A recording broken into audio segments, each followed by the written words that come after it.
द्वादशस्कन्धः अथ दशमोऽध्यायः 10th chapter from श्लोका 1. सूत उवाच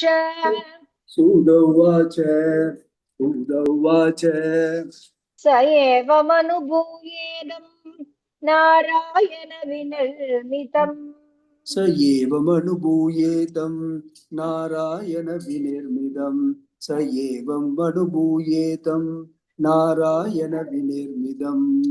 वैभवं योगमायायाः तमेव शरणं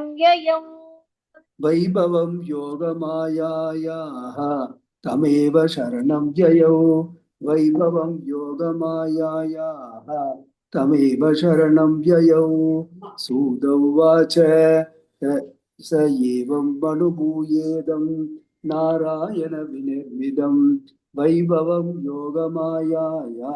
तमेव शरणं ययौ मार्कण्डेय उवाच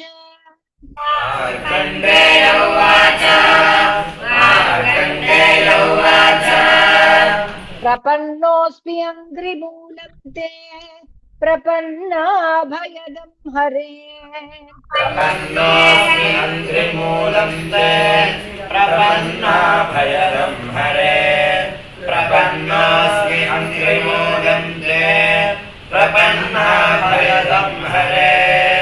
यन्माययापि विबुधा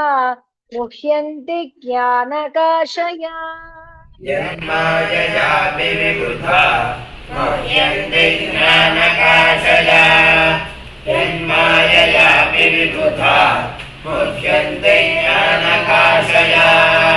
मार्कण्डेय उवाच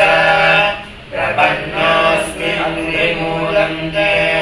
प्रपन्नाभयदं हरे यन्माययापि विबुधा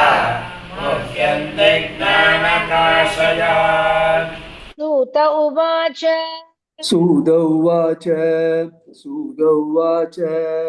तमेवं निभृतात्मानं वृषीणदि विपर्यटन् तमेव विवृतात्मानं वृषेण दिवि पर्यटौ तमेव विवृतात्मानं वृषेण दिवि पर्यटौ रुद्राज्ञा भगवान् रुद्रः ददर्श स्वगणैर्वृतः रुद्रान्या भगवान् रुद्रः ददर्श स्वगणैर्वृतः रुद्रान्या भगवान् रुद्रः ददर्श स्वगणैर्वृतः सूत उवाच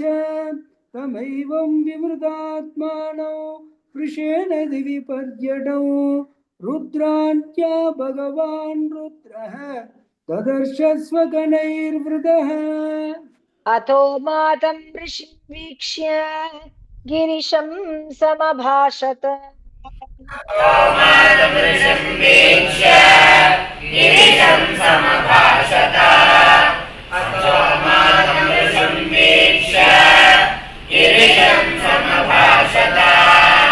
पश्येमं भगवन् विप्रं निभृतात्मेन्द्रियाशयम्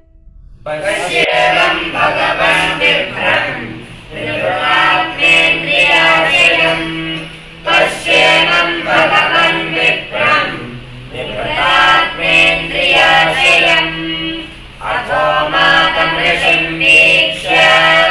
गिरिशं समभाषत पश्येमं भगवन् विप्रं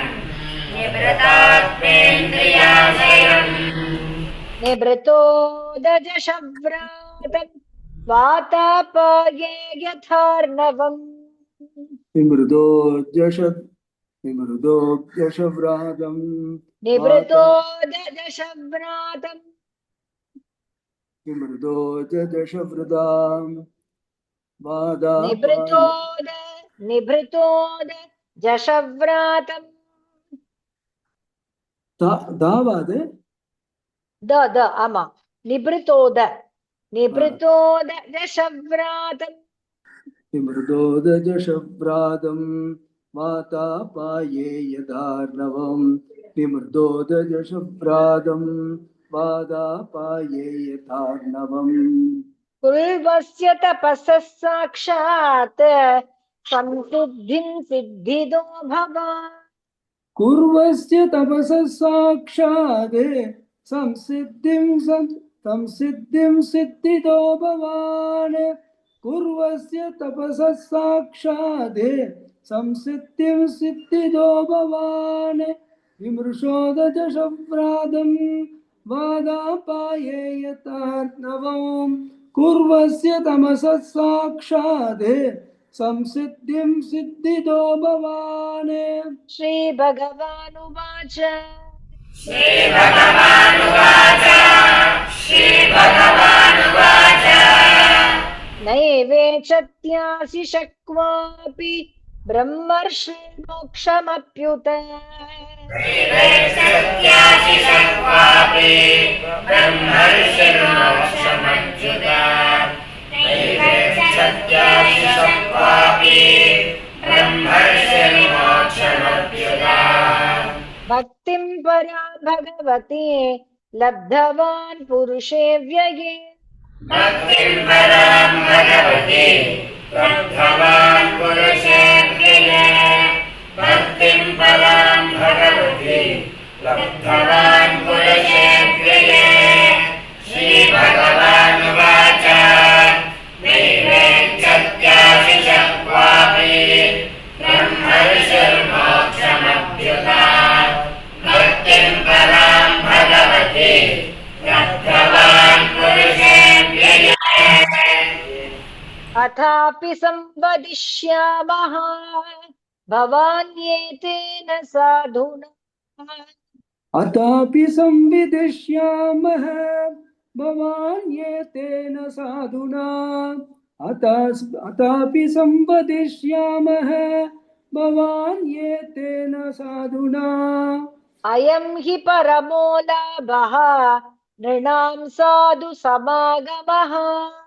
अतं हि परमो लाभः अयं हि परमो लाभः नृणां साधु समागमः अयं हि परमो लाभः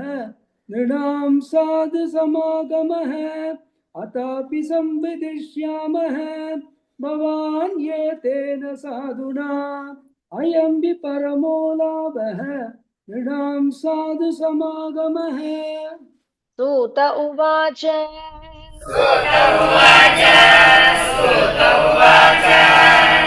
इत्युक्त्वा तमुपेयाय भगवान् ससतां गतिः भगवान् ससतां गतिः इत्युक्त्वा तमुपेयाय भगवान् ससतां गतिः ईशानः सर्वविद्यानाम् ईश्वरः सर्वदेहिनाम् ईशानः सर्वविद्यानाम् ईश्वरः सर्वदेहिनाम् ईशानः सर्वविद्यानाम् ईश्वरः सर्वदेहिनाम् सूत उवाच इत्युक्त्वा तमुपेयाय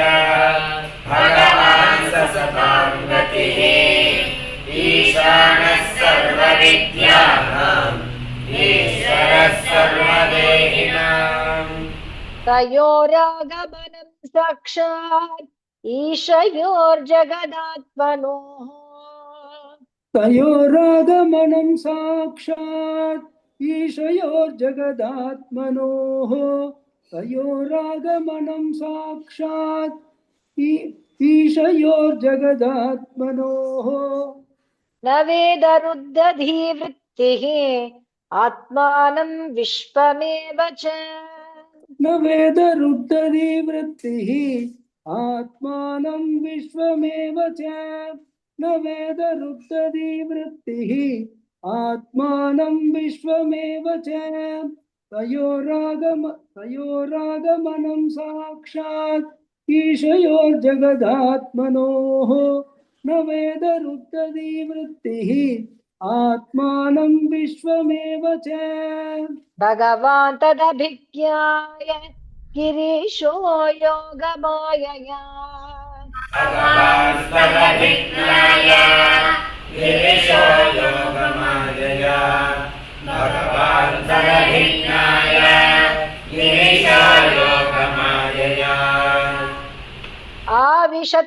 आविशत्तत्कुहाकाशं वायुश्चिद्रमिव ईश्वरः आविशत्तद्गुहाकाशं वायुश्चिद्रमिवेश्वरः आविशत्तद्गुहाकाशं वायुश्चिद्रमिवेश्वरः भगवान् तदभिज्ञाय गिरिशो योगमायया आविशत्तद्गुहाकाशं वायुश्चिद्रमिवेश्वरः आत्मन्यपि शिवं प्राप्तं तडित्पिङ्गजटाधरम् आत्मन्यपि शिवं प्राप्तौ तडित्पिङ्गजटाधरम् आत्मन्यपि शिवं प्राप्तौ तडित्पिङ्गजटाधरम् यक्षं दशभुजं प्रांशुम् उद्यन्तमिव भास्करम् रक्षं दशभुजं प्रांशुम् उद्यन्तमिव भास्करौ रक्षं दशभुजं प्रांशुम् उद्यन्तमिव भास्करौ आत्मन्यपि शिवं प्राप्तौ तडित्पिङ्गजटाधरौ रक्षं दशभुजं प्रांशुम् उद्यन्तमिव भास्करौ व्याघ्रचर्माम्बरधरम् शूलखट्वाङ्गचर्मभिः व्याघ्रचर्माम्बरधरं शूलखट्वाङ्गचर्मभिः व्याघ्रचर्माम्बरधरं शूलखट्वाङ्गचर्मभिः अक्षमालाडमरुक कपालासि धनुस्सः अक्षमालाडमरुक कपालासि धनुस्सः अक्षमालाडमरुक कपालासि धनुस्सः व्याघ्रचर्माम्बरधरं शूलखट्वाङ्गचर्मभिः अक्षमालाडमरुक कपालासि धनुस्सः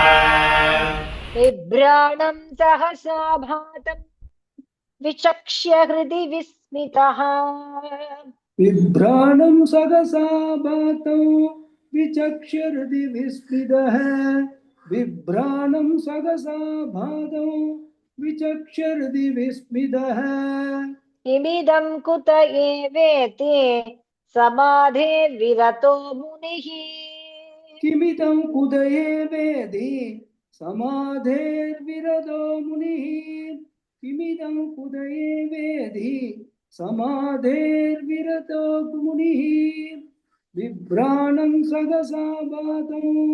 विचक्ष्य हृदि विस्मितः किमिदं कुरुये वेति समाधेर्विरतो मुनिः नेत्रे उन्मील्य ददृशे सगणं सोमया गतम् उन्मील्य ददृशे सगणं सोमया गतम् नेत्रे उन्मील्य ददृशे सगणं सोमया गतम् रुद्रं त्रिलोकैकगुरुं ननाम शिरसा मुनिः रुद्रं त्रिलोकैकगुरुं ननाम शिरसा मुनिः रुद्रं त्रिलोकैकगुरुं ननाम शिरसा मुनिः नेत्रे उन्मील्य ददृशे सगणं सोमया गतम् रुद्रं त्रिलोकैकगुरुं ननाम शिरसा मुनिः तस्मै सपर्यां व्यदधात् सगणाय सहोमया तस्मै सपर्यां व्यदधात् सगनाय सगोमया तस्मै सपर्यां व्यदधात् सगनाय सहोमया स्वागतासनपाध्याद्य गन्धस्रग्धूपदीपकैः स्वागतासनपात्याद्य गन्धस्रग्धूपदीपकैः स्वागतासनपात्याद्य गन्धस्रग्धूपदीपकैः तस्मै सपर्यां व्यदधात् सगणाय सगोमया स्वागदासनपात्याद्य गन्धस्रग्धूपदीपकैः आहचात्मानुभावेन पूर्णकामस्य ते विभो आहचात्मानुभावेन पूर्णकामस्य ते विभो आहचात्मानुभावेन पूर्णकामस्य ते विभो करवाम किमीशान येनेदं निर्वृतं जगत् करवाम किमीशान येनेदं निर्वृतं जगत् करवाम किमीशान येनेदं निर्वृतं जगत् आहचात्मानुभावेन पूर्णकामस्य ते विभो करवाम किमीशान येनेदं निर्वृतं जगत् नमः शिवाय शान्ताय सत्त्वाय प्रमृडाय च नमः शिवाय शान्ताय सत्त्वाय प्रमृडाय च नमः शिवाय शान्ताय सत्त्वाय प्रमृडाय च रजोजुषेऽप्यघोराय नमस्तुभ्यं तमोजुषे रजोजुषेऽप्यघोराय नमस्तुभ्यं नमोजुषे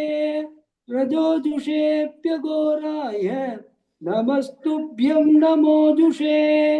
नमः शिवाय शान्ताय सत्त्वाय प्रमृडाय च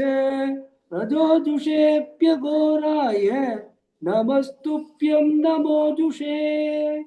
सूत उवाच सूत उवाच एवं स्तुतः स भगवान् आदिदेवः सतां गतिः एवं स्तुतः स भगवान् आदिदेवः सतां गतिः एवं स्तुतः स भगवान् आदिदेवः सतां गतिः परितुष्टः प्रसन्नात्मा प्रहसंस्तम् अभाषत परितुष्टः प्रसन्नात्मा प्रहसंस्तमभाषत परितुष्टः प्रसन्नात्मा प्रहसंस्तमभाषत सूत उवाच एवं स्तुतः स भगवान् आदिदेवः सतां गतिः परितुष्टः प्रसन्नात्मा प्रहसंस्तमभाषत श्रीभगवानुवाच श्रीभगवानुवाच वरं वृणीष्व नः कामं वरदेशा वयं त्रयः वृणीष्वनकामं वरदेशा वयं त्रयः वरं वृणीष्वनकामं वरदेशा वयं त्रयः अमोघं दर्शनं येषां मर्त्यो यद्विन्दते मृतम् अमोघं दर्शनं येषां मर्त्यो यद्विन्दते मृतम् अमोघं दर्शनं येषां मर्त्यो यद्विन्दते मृतम् श्रीभगवानुवाच वरं वृणीष्वनकामं वरदेशा वयं त्रयः अमोघं दर्शनं येषां मर्त्यो यद्विन्दते मृतम् रावणात् साधवः शान्ताः निस्सङ्गा भूतवत्सलाः शान्ता निस्सङ्गा भूतवत्सलाः ब्राह्मणाः साधवः शान्ता निस्सङ्गा भूतवत्सलाः एकान्तभक्ता स्मासु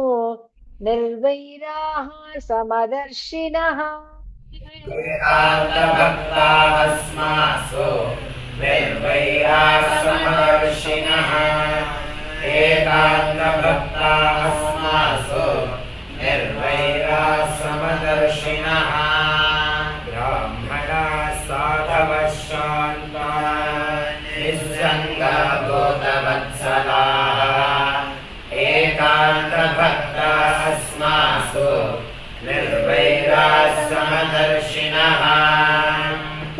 लोकालोकपालान्तान्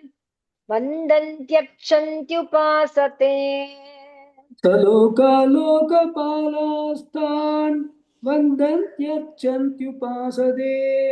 सलोकालोकपालास्तान् वन्दन्त्यर्चन्त्युपासते अहं च भगवान् ब्रह्मा स्वयं च हरिरीश्वरः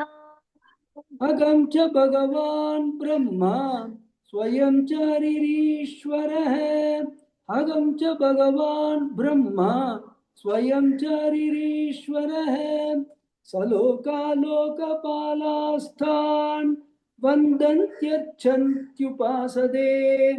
अहं च भगवान् ब्रह्मा स्वयं च हरिरीश्वरः न ते वै अच्युते जे च भिदामन्वपि चक्षते जे च भिदामन्वपि चक्षते न ते मय्यच्युते जे च भिदामन्वपि चक्षते न आत्मनश्च जनस्यापि तद्युष्मान्वयमीमहि मनश्च जनस्यापि तद्युष्मान्वयमीमहे न आत्मनश्च जनस्यापि तद्युष्मान्वयमीमहे न ते मय्यच्युते जे च भिदामन्वपि चक्षते न आत्मनश्च जनस्यापि तद्युष्मान्वयमीमहे न ह्यं मया नितीर्थानि न देवाः चेतनोज्झिताः मध्यं मयानि तीर्थानि न देवाश्चेदयोज्जिताः मध्यं मयानि तीर्थानि न देवाश्चेदनोज्जिताः ते पुनन्त्युरुकालेन यूयं दर्शनमात्रतः ते पुनन्त्युरुकालेन यूयं दर्शनमात्रतः ते पुनन्त्युरुकालेन यूयं दर्शनमात्रतः नत्यं मयानि तीर्थानि न देवाश्चेदनोज्जिताः ते पुनन्त्युरुकालेन यूयं दर्शनमात्रतः ब्राह्मणेभ्यो नमस्यामः एस्मद्रूपं त्रयीमयम् ब्राह्मणेभ्यो नमस्यामः एस्मद्रूपं त्रयीमयम् ब्राह्मणेभ्यो नमस्यामः एस्मद्रूपं त्रयीमयम् बिभ्रत्यात्मसमाधान तपस्वाध्याय संयमैः बिभ्रत्यात्मसमाधान तपस्वाध्याय संयमैः बिभ्रत्यात्मसमाधान तपस्वाध्याय संयमैः ब्राह्मणेभ्यो नमस्यामः एस्मद्रूपं त्रयीमयम् बिभ्रत्यात्मसमाधान तपस्वाध्याय संयमैः श्रवणाद् वापि महापातकिनोऽपि वः श्रवणात् दर्शनात् वापि महापादकिनोऽपि वः श्रवणात् दर्शनात् वापि महापादकिनोऽपि वः शुद्धेरन्नत्यजाश्चापि किमु सम्भाषणादिभिः सुत्ये रत्नन्त्यजाश्चापि किमु सम्भाषणादिभिः सुत्येरन्नन्त्यजाश्चापि किमु सम्भाषणादिभिः श्रवणात् दर्शनात् वापि महापादकिनोऽपि वः सुत्येरन्नत्यजाश्चापि किमु सम्भाषणादिभिः श्रीहरये नमः श्रीहरये नमः श्रीहरये नमः गोपिका जीवन स्मरणं गोविंद गोविंद। सद्गुरुनाथ भगवान की जय। जय।